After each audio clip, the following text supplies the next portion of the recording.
Vous êtes sur France 24 et vous avez raison. Bienvenue dans votre journal de l'Afrique.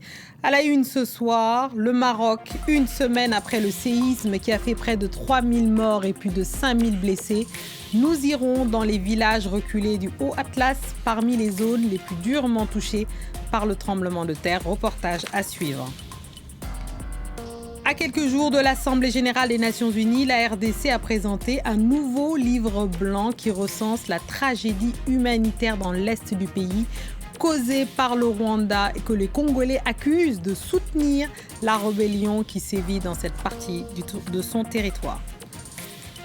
La France continuera d'accueillir des artistes africains du Mali, du Burkina Faso et du Niger. C'est la mise au point du président Emmanuel Macron au lendemain de la polémique déclenchée par un message adressé par le Quai d'Orsay aux structures d'aide aux artistes. Pour en parler, nous recevons un artiste concerné par ces directives, le chorégraphe, danseur Sali Hassanou est l'invité de notre journal. Les villages reculés du Haut-Atlas ont été parmi les zones les plus durement touchées par le tremblement de terre de la semaine dernière au Maroc. Les maisons traditionnelles en terre cuite avaient peu de chances de pouvoir résister aux fortes secousses des maisons qui se sont fissurées ou effondrées, causant la mort de beaucoup parmi leurs habitants et faisant des survivants des sans-abri. Reportage de nos envoyés spéciaux Tarek Kay, Abdallah Malkaoui et Luc Schrago à quelques 80 km de Marrakech. Une rare scène de joie dans le village de Tolkien avec l'arrivée d'un nouveau véhicule chargé de vivres pour cette population sinistrée. Nous avons apporté de l'aide, notamment des couvertures pour que les gens n'aient pas froid. Nous avons également apporté des vêtements pour les enfants. Cette veuve nous interpelle et nous invite à la suivre chez elle pour observer les dégâts causés par le tremblement de terre. Vivant seule, Yamna a eu la vie sauve grâce à l'intervention de ses voisins. J'étais ici en train de regarder la télévision et quand le tremblement de terre a eu lieu, j'ai essayé de sortir mais je n'ai pas pu ouvrir la porte. Si les voisins n'étaient pas venus l'ouvrir de l'extérieur, je serais restée coincée et je serais probablement morte.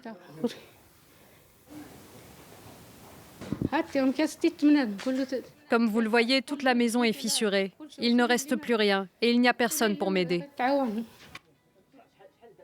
Les aides de l'État arrivent au compte-gouttes dans ce village reculé. Et c'est grâce à des initiatives personnelles que certains habitants dorment désormais sous un toit.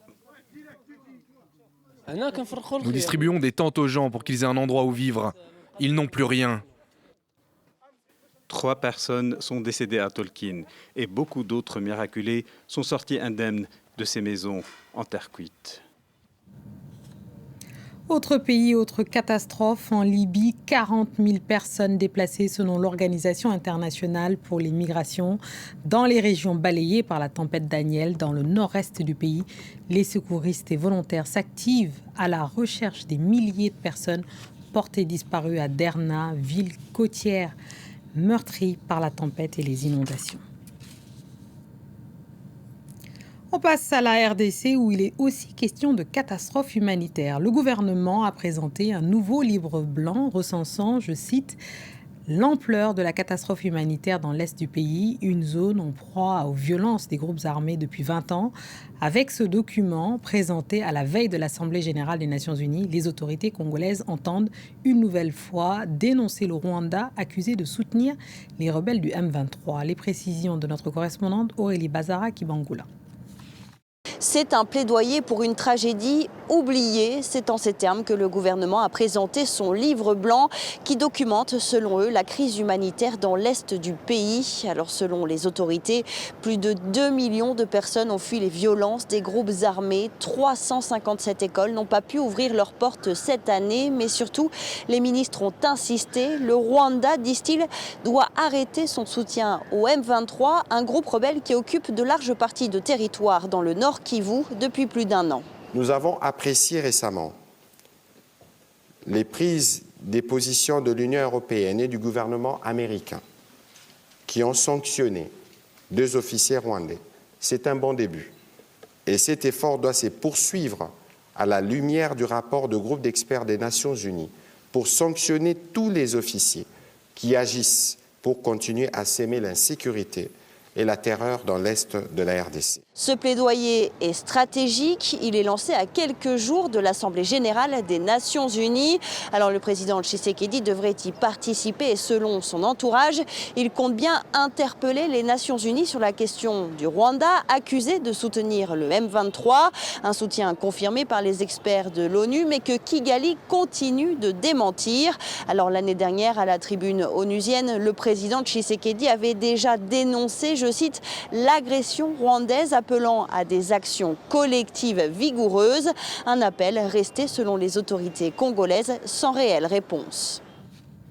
On reste en RDC pour vous parler de notre confrère Stanis Boujakera, correspondant de Jeune Afrique, qui reste en prison à la prison de Makala. Le tribunal a rejeté la demande de liberté provisoire du journaliste. Stanis Boujakera a été arrêté le 8 septembre. Il lui est reproché d'avoir relayé une information de Jeune Afrique concernant l'assassinat du député Okende Cherubin.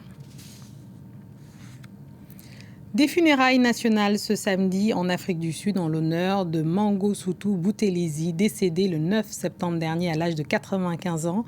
Il a eu l'une des carrières les plus longues de tous les hommes politiques sud-africains, mais aussi sans doute l'une des plus controversées. Portrait Caroline Dumais et Stéphane Karsten. Il était de sang royal, premier ministre du roi Zwelithini, mais c'est en fondant le parti Inkatha en 1975 que Mangosuthu Buthelezi a acquis sa notoriété.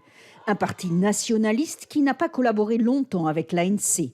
Nelson Mandela voulait un État unitaire et inclusif. Buthelezi était séparatiste et fédéraliste, deux visions inconciliables. C'est pour cela, mesdames et messieurs, que nous rejetons la route que l'ANC et le gouvernement veulent nous faire prendre.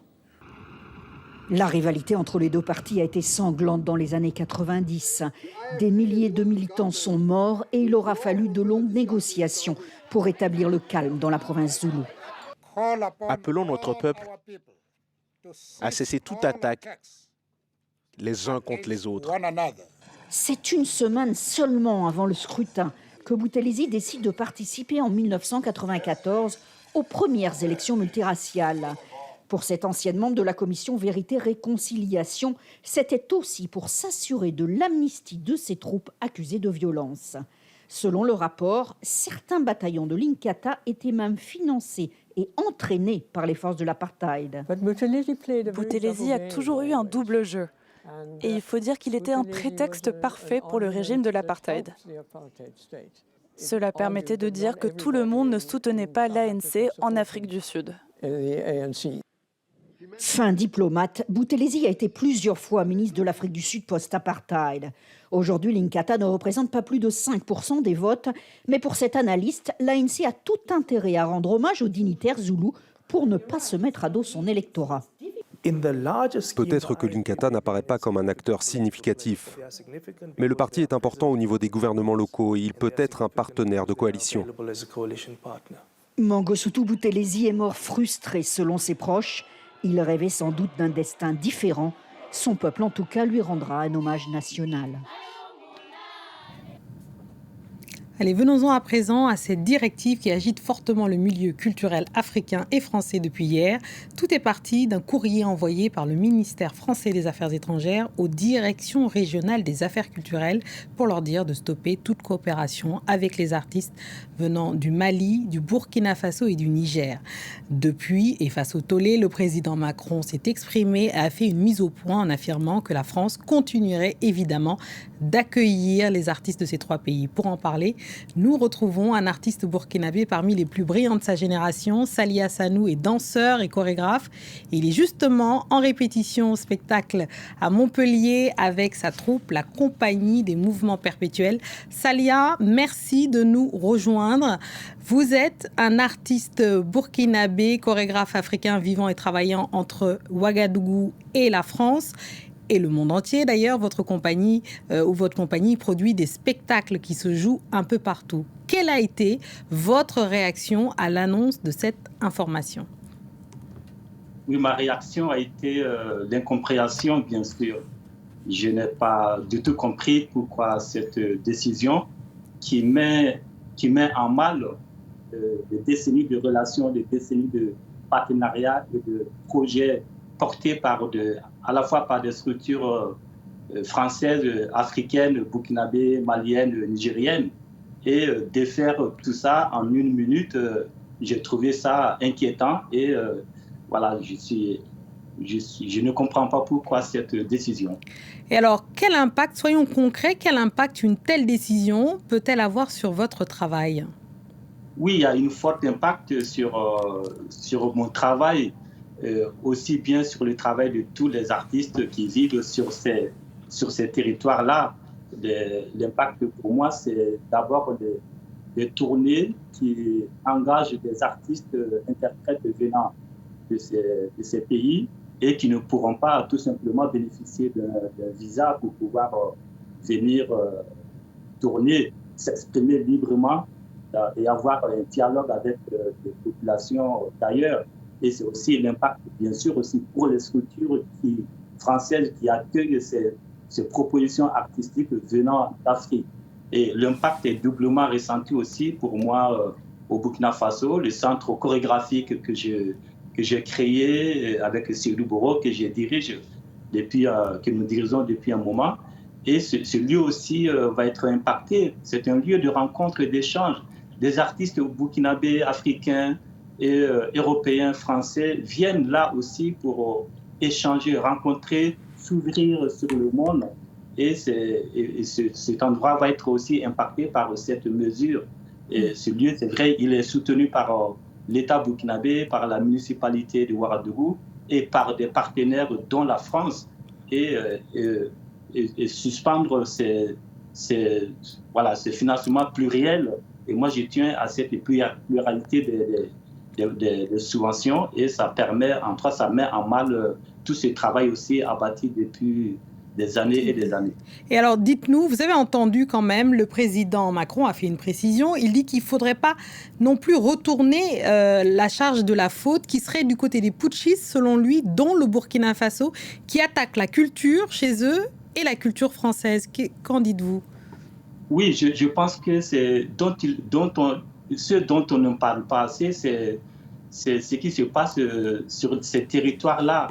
Il faut dire que les populations sont massacrées, les populations sont violées et les populations sont déplacées par ces attaques, par cette guerre injuste qui est menée par ces populations. Et les artistes sont résilients auprès de ces populations. Les artistes restent debout. Ils vont porter la parole, ils vont porter la solidarité. Ils vont dans des camps de réfugiés, dans des camps de déplacés pour travailler, pour permettre à ces populations-là de rester debout et de regarder vers l'horizon. Après, pour moi, les discussions, les débats politico-militaro-diplomatiques que je vois qui portent des limites et l'art et la culture restent encore un vivier pour créer ces passerelles, pour créer ce pont. Et on ne doit pas toucher à cela, je pense. Bien sûr, on vous entend. Pour un mot de votre spectacle, justement, vous préparez à aller en tournée avec, c'est le spectacle d'un rêve, une pièce qui porte bien son nom, car elle nous transporte à travers l'histoire du monde noir et à travers la musique surtout. Oui, le spectacle d'un rêve va repartir en tournée. C'est un spectacle qui donne l'espoir, qui porte l'espoir et encore qui convoque justement cette question de l'autre qui est en nous.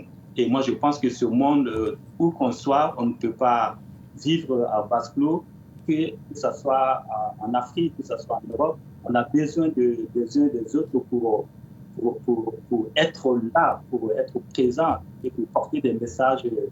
Et moi, je suis d'habitude optimiste. Je porte cette voix-là, que les choses s'apaisent, que les dialogues se créent et que pour permettre à la circulation des idées et des savoirs et des œuvres.